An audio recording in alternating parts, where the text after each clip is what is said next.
Picture this. You're at a house party on a Friday night. You didn't really want to come. You're the kind of person who considers canceling plans a personality trait, but your roommate guilt tripped you into it, and now you're standing in someone's kitchen holding a warm beer, pretending to laugh at a conversation you're barely following. Then, a guy you sort of know from class leans over and opens his palm. Little white bar, M on one side, 2 on the other.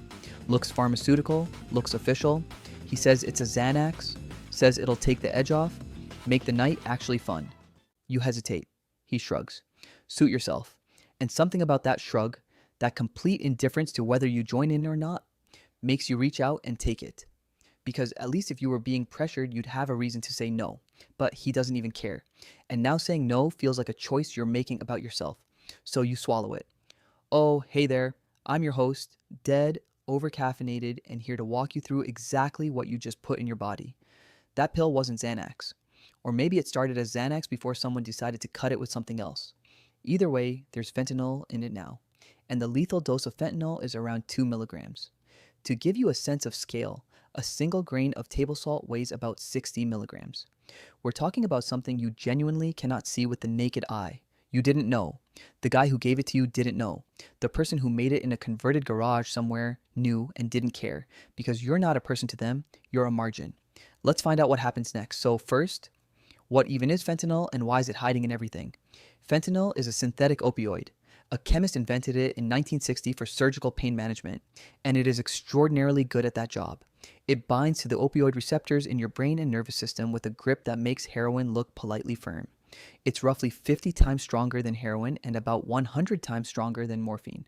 In a hospital setting, an anesthesiologist gives you somewhere between 25 and 100 micrograms.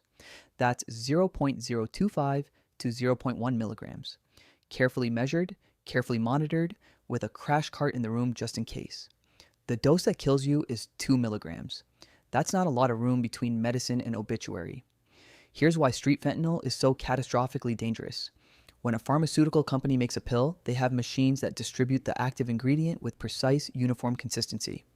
When someone presses pills in a kitchen using a cheap dye and a hand press, the fentanyl clumps.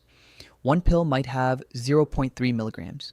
The one right next to it, pressed seconds later, might have 4. There's no way to know which you got. Your friend might have taken one of these last month and felt great. That doesn't mean anything. You are not him. The pill is not the same pill. The batch is not consistent. You just played a lottery where the prize is feeling incredible and the consolation prize is dying on someone's bathroom floor. All right, here's the timeline. Because fentanyl moves fast. From the moment it hits your stomach to complete system shutdown, you're looking at somewhere between 15 and 30 minutes depending on the dose, your body weight, and whether you've eaten anything.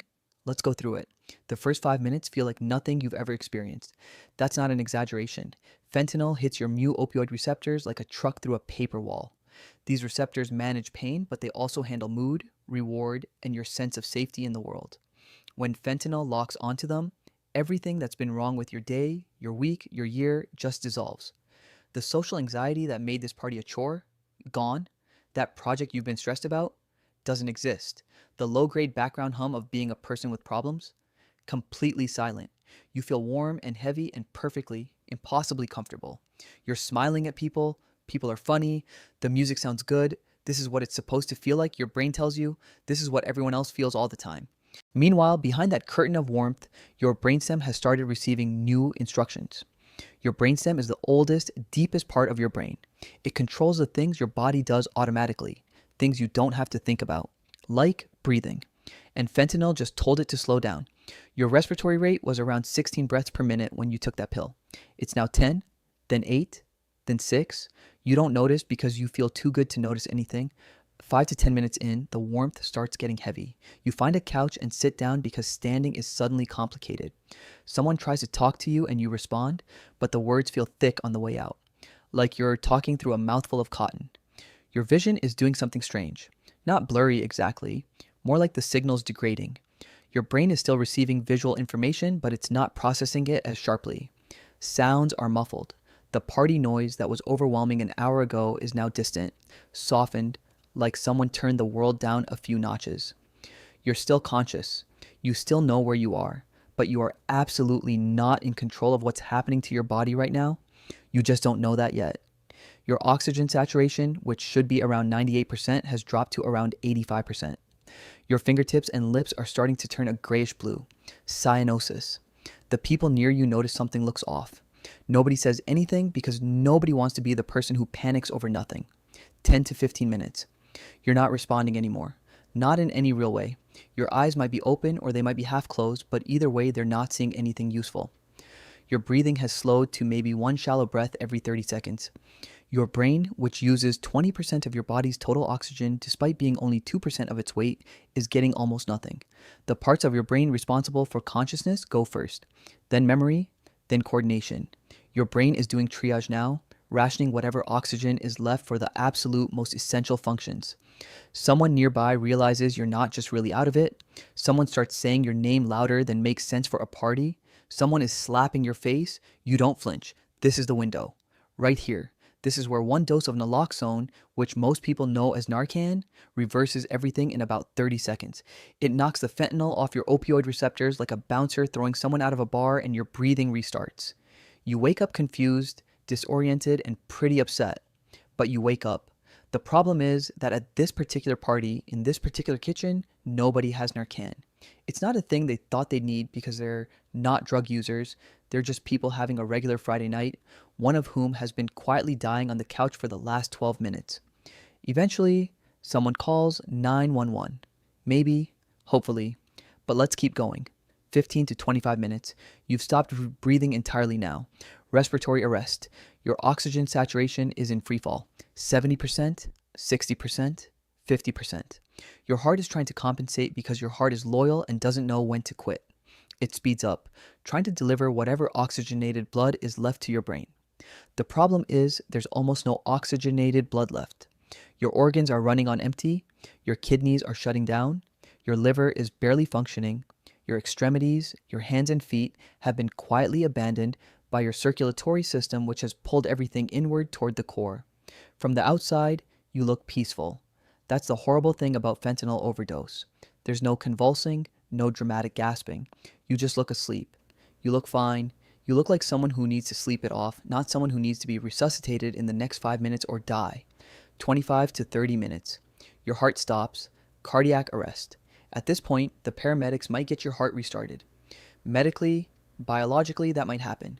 But your brain has been without adequate oxygen for long enough that the damage isn't reversible. The person you were, the one who didn't really want to come to this party, who hesitated before taking that pill, who was just trying to stop feeling awkward for one night, that person is already gone. What's left is a body that may or may not survive and a brain that will never quite be the same. Now let's talk about the experience because we've covered the biology. Let's talk about what it actually feels like to be you during those 30 minutes. The first part feels like rescue, like someone finally turned off an alarm you'd gotten so used to that you forgot it was running. Every low-level anxiety, every mild social discomfort, every background worry you carry around like a backpack you forgot you were wearing. Gone. You feel generous and warm toward everyone in the room. You feel certain that everything is going to be fine. You feel exactly the way you've always vaguely wished you felt at parties. That's the trap. That's the thing nobody tells you. It doesn't feel like a drug. It feels like yourself, but better. Fixed. Then somewhere around the 5-minute mark, it starts shifting. The warmth becomes weight. You want to lie down, not because you're sleepy exactly, but because upright feels like too much to maintain. Forming thoughts takes longer than it should. You try to follow a conversation and you keep losing the thread. This doesn't feel bad yet. It just feels like fading. Like the volume on everything, including yourself, is being slowly turned down. By 10 minutes, you're not thinking at all. Not in any organized way. There might be fragments, images, a feeling of being very far away from your own body, like you're watching yourself from the end of a long hallway. Some people who've survived this moment describe it as peaceful. And it is peaceful. The way that a room where everything is broken but very quiet is peaceful. Your brain is running out of fuel and it's releasing endorphins as a final act of mercy, softening the shutdown. There's no panic because your brain no longer has the oxygen to produce panic. There's no fear. There's barely anything at all. Just a very gentle, very gradual disappearing. And then nothing. Not darkness. Not silence. Just the absence of experience entirely. No last thoughts. No life flashing before anything. The most accurate way to describe it is that you stop being in the middle of a sentence and the sentence never finishes. Quick reality check. Fentanyl killed over 75,000 people in the United States in a single recent year. That is more deaths than car crashes, more than firearms.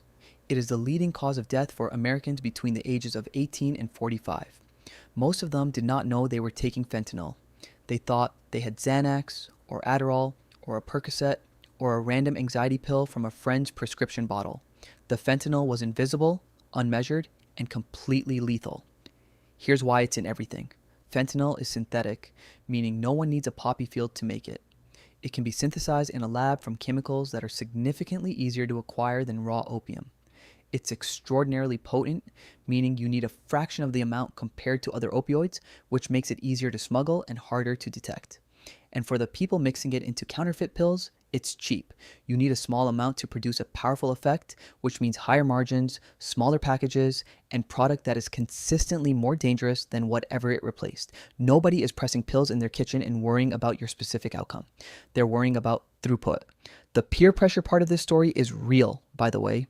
I know it sounds like something from a PSA filmed in 1994, but it's real because it almost never looks like someone grabbing your arm and forcing a pill into your mouth. It looks like a shrug.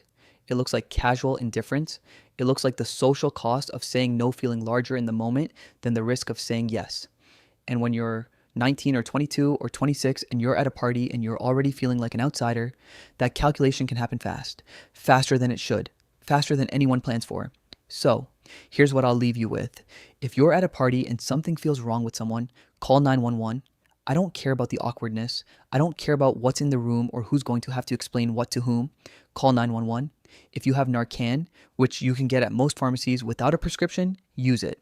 You cannot make an opioid overdose worse with Narcan. You can only potentially stop it. And if someone's pressuring you to take something and every reasonable part of your brain is saying this is a bad idea, it's okay to be the person who doesn't. Being the sober, slightly awkward person at the party is not the worst outcome here. You've heard what the worst outcome looks like. It's quiet. It looks peaceful. And it happens in about the time it takes to watch half a YouTube video. Like and subscribe if you're still here, which, given the content, is genuinely reassuring. And maybe put Narcan on your shopping list this week. It costs about $20 and takes up less space than your chapstick. You probably won't need it, but the people who needed it and didn't have it all thought the same thing.